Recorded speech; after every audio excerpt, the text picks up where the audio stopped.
On the shores of ancient Sicily, where the Ionian Sea kisses the rocky coastline and the imposing Mount Etna rises majestically, lived Galatea, one of the 50 Nereids, daughters of Nereus and Doris. Galatea possessed unparalleled beauty, with skin as white as sea foam and eyes the color of the clearest waters.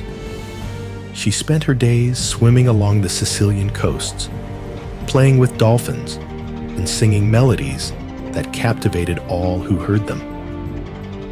On the slopes of Mount Etna dwelt Polyphemus, the most fearsome of the Cyclops.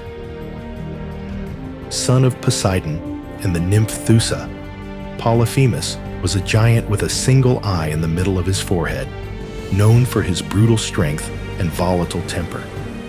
Despite his terrifying appearance and violent nature, Polyphemus had a heart capable of love, and he had fallen hopelessly in love with the beautiful Galatea. For months, Polyphemus tried to court Galatea.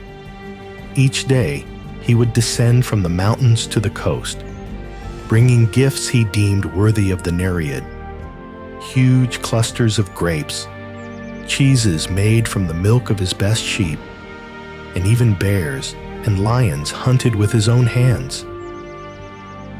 But Galatea, fearful of his appearance and repelled by his rudeness, always rejected him.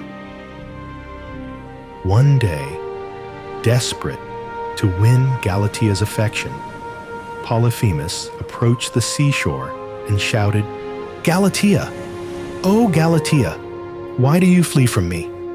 I am the strongest of all the Cyclops. My flocks are the largest in Sicily, and the milk of my sheep is the sweetest. Can't you see that I am worthy of your love?" Galatea, briefly emerging from the waves, responded with a mixture of pity and disdain. "Oh, Polyphemus, you don't understand. It's not just your appearance that pushes me away. We are from different worlds. I belong to the sea, and you to the land. Our paths could never truly unite." These words deeply wounded Polyphemus. He retreated to his mountains, but his love for Galatea did not diminish. In his solitude, he began to compose love songs, trying to express his feelings in a way that might move the Nereid's heart. Meanwhile, Galatea continued her life in the sea, not thinking much about Polyphemus or love. She felt content with her existence among the waves, believing that no earthly being could truly understand or share her world. But fate had other plans. One day, as Galatea rested on a rock near the shore, she saw a young shepherd walking along the beach. It was Acis, son of the god Pan and the nymph Semidis.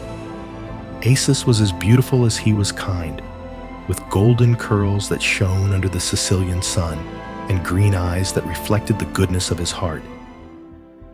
Intrigued, Galatea approached the shore. Acis, upon seeing her, was instantly captivated by her beauty. He approached and said in a soft voice, "Oh, beautiful creature of the sea, never have I seen such beauty on these shores. May I know your name?" Galatea, surprised by the sweetness in his voice and the warmth in his gaze, replied, "I am Galatea, daughter of Nereus and Doris. And you, young shepherd, who are you?" "My name is Acis, son of Pan and Semidis. I am a simple shepherd of these lands, but from this moment, my heart belongs to you," Acis declared, with a smile that melted Galatea's defenses. Against everything she had believed before, Galatea found herself deeply attracted to Acis. His gentleness and sincerity captivated her in a way she had never experienced. Although Acis was a being of the earth, Galatea felt that he could understand her in a way that no one else had managed. Thus began the romance between Galatea and Acis. The Nereid, who had previously declared that the sea and land could not unite, now spent more and more time on the coast. Together, they explored the beaches, swam in the crystal-clear waters, and shared their worlds with each other. Acis taught Galatea about the wonders of the earth, the flowers that grew in the fields, the stars that shone in the night sky, and the music that could be created with a simple reed flute. Galatea, in turn, showed Acis the hidden beauties of the sea, the changing colors of the depths, the language of the waves, and the songs of marine creatures. Their love grew with each day they spent together. Galatea, who had always felt divided between the sea and the land, found in Acis a bridge between both worlds.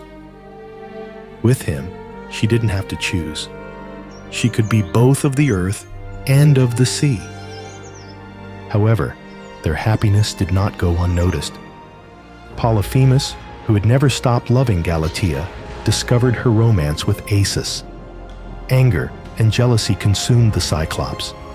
Not only had Galatea rejected his love, but now he saw her happy with another, a simple mortal of the earth, the very excuse she had used to reject him. Polyphemus felt betrayed and humiliated. His love transformed into a bitter obsession. He began to spy on the couple, hidden among the trees or behind rocks, feeding his rage with every laugh and every caress that Galatea and Acis shared. One day, unable to contain his fury any longer, Polyphemus confronted Galatea. With a voice trembling with anger and pain, he shouted, "You rejected me, saying you were of the sea and I of the land, and now you give yourself to a simple mortal shepherd? Was it my appearance that truly repelled you? Is it his beauty that has made you forget your own words?" Galatea, surprised and frightened by the intensity of Polyphemus's anger, tried to explain. "Polyphemus, it's not just appearance. Acis understands me in a way you never could. He sees beyond my beauty. He sees my true self. What I feel for him is something I've never experienced before." These words only served to enrage Polyphemus further. In his mind, Galatea had not only rejected him, but was now humiliating him by comparing him unfavorably to Acis. His love turned into vengeful hatred, and he vowed that if he couldn't have Galatea, no one else would. Acis, brave but aware of the danger Polyphemus posed, tried to calm the situation. "Mighty Polyphemus, I understand your pain, but the heart does not choose whom to love. Galatea and I truly love each other. Please allow us to be happy." But Acis's words fell on deaf ears. Polyphemus, blinded by jealousy and rage, tore off a huge piece of rock from Mount Etna and hurled it at Acis. The young shepherd, unable to dodge the immense rock, was crushed under its weight. Galatea, horrified, could only watch as her beloved was brutally murdered. Her cry of pain echoed along the coast, making even the stones weep. Desperate, she swam to the shore, determined to save Acis somehow. But when she reached the place where her loved one lay, she found only a pool of blood flowing towards the sea. With a broken heart and tears in her eyes, Galatea used her divine powers to transform Acis's blood into a crystal-clear river. In this way, the young shepherd would not die completely, but would live eternally in the waters that flowed towards the sea that Galatea loved so much. As the river began to form, Galatea whispered, "O Acis, my beloved, may your waters flow free and clear, carrying your spirit to the sea. Thus, although separated in form, we will be united forever in the waters that surround us." The river Acis, as it was called from then on, was born from the blood of the young shepherd and became one of the most beautiful in Sicily.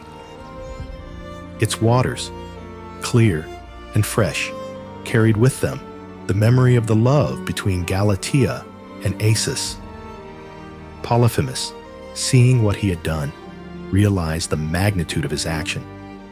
The hatred and jealousy dissipated, leaving only deep regret. He understood that his possessive and selfish love had led him to destroy what he most wanted to protect, Galatea's happiness. Ashamed and full of remorse, he retreated to his cave on the slopes of Etna, where he would spend the rest of his days in solitude, tormented by the memory of his terrible action. Galatea, for her part, returned to the depths of the sea, carrying with her the pain of losing Acis. However, she found solace in the waters of the river that bore her beloved's name, knowing that a part of him lived on in every drop that flowed towards the sea. The tragedy of Galatea, Polyphemus, and Acis became a legend that would be told for generations in Sicily. It was a story that spoke of the complexity of love, of how prejudices can blind us to true connections, and of how jealousy and anger can lead to irreparable consequences. But it was also a story of transformation, and of how love can transcend even death itself. And so, the river Acis continued to flow, an eternal testament to the love between Galatea and Acis, and a constant reminder of the lessons learned through their tragic story.